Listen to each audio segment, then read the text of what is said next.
Ya, Perarem ini kan sudah kami rumuskan dari tanggal 23 Maret setelah kami disahkan dan diberikan SK oleh Juru Bedesa.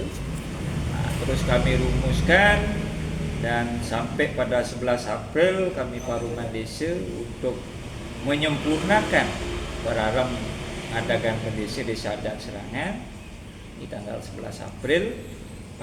Dan itu setelah tanggal 11 April masuk ke tanggal 14 April sampai tanggal 22 April kita melakukan sosialisasi ke Banjar-Banjar. Kebetulan di Desa Adat Serangan ada 6 Banjar.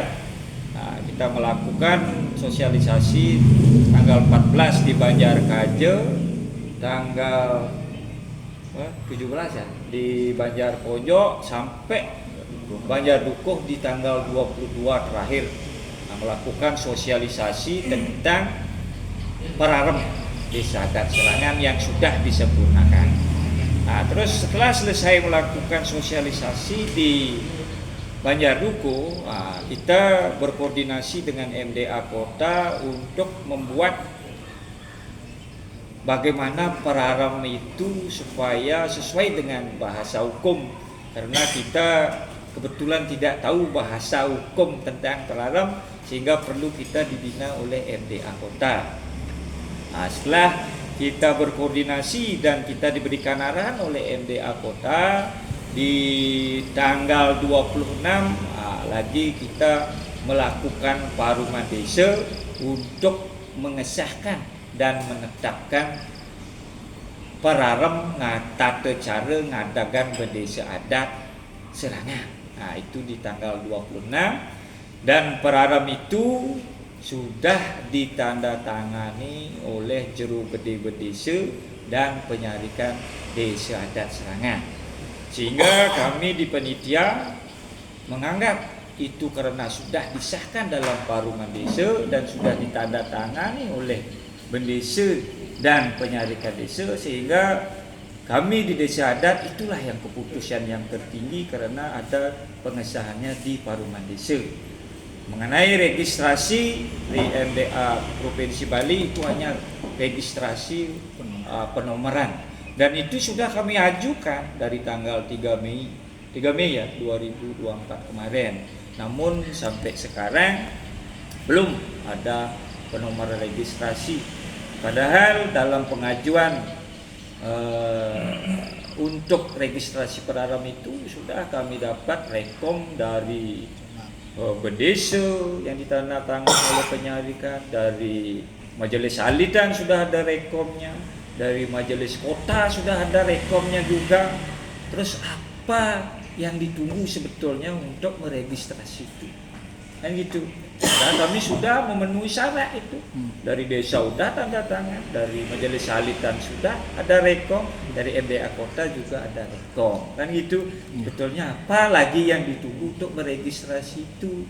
Ya, Pak, terkait polemik yang terjadi, apa sih yang sebenarnya diinginkan oleh panitia dan Kramel lah pada intinya? Ini untuk menjaga kondusivitas desa adat kami, kan gitu. Dengan keputusan berita acara MDA Kota yang tidak matching ya dengan MDA Provinsi, ini kan bikin kita kisruh. Kita sangat bimbang jadinya di panitia, apakah ini akan membuat tambah keruh niki suasana karena tidak matchingnya MDA Kota dan MDA Provinsi. Ini ada apa? Niki kita mau bagaimana MDA Kota dan MDA Provinsi memfasilitasi sebagai pengayom dan pembina desa adat supaya membina dan betul mengayomi, jangan membuat kekisruhan di desa adat kami. Kasihanilah kami, jangan kami diadu domba antar warga desa adat Serangan. Itu yang kami mohon kepada MDA Kota dan MDA Provinsi. Dan tolong kami difasilitasi untuk bertemu dengan MDA Provinsi, karena keputusan SK perpanjangan ini hanya sepihak melakukan pemanggilan. Padahal yang kami perlukan dalam hal ini, kita tidak berbicara tentang SK perpanjangan. Dalam permasalahan kami di panitia kan ada keberatan. Sebetulnya kami dipertemukan antara panitia dan keberatan. Nah, yang kami herankan kok yang muncul malahan SK perpanjangan yang tidak masuk akal. Itu aja harapan kami, bagaimana MDA Kota dan MDA Provinsi bisa sebagai pengayom dan pembina desa adat, mudah-mudahan dengan bisa membina itu, kami di desa adat Serangan menemukan apa yang tujuan kami sesuai dengan aweg-aweg desa kami supaya bisa sejahtera, makmur, aman. Itu yang kami harapkan. Janganlah kami dibikin kayak begini, diadu domba. Karena bapak-bapak semua tahu tentang hukum dan kami awam tentang hukum, jangan kami dipermainkan di bidang hukum. Tolong kami dibina, diayomi, mana yang salah, mana yang benar, mediasi kami mau desa kami damai dan sejahtera. Itu aja tujuannya kami. Mungkin ada penyaringan.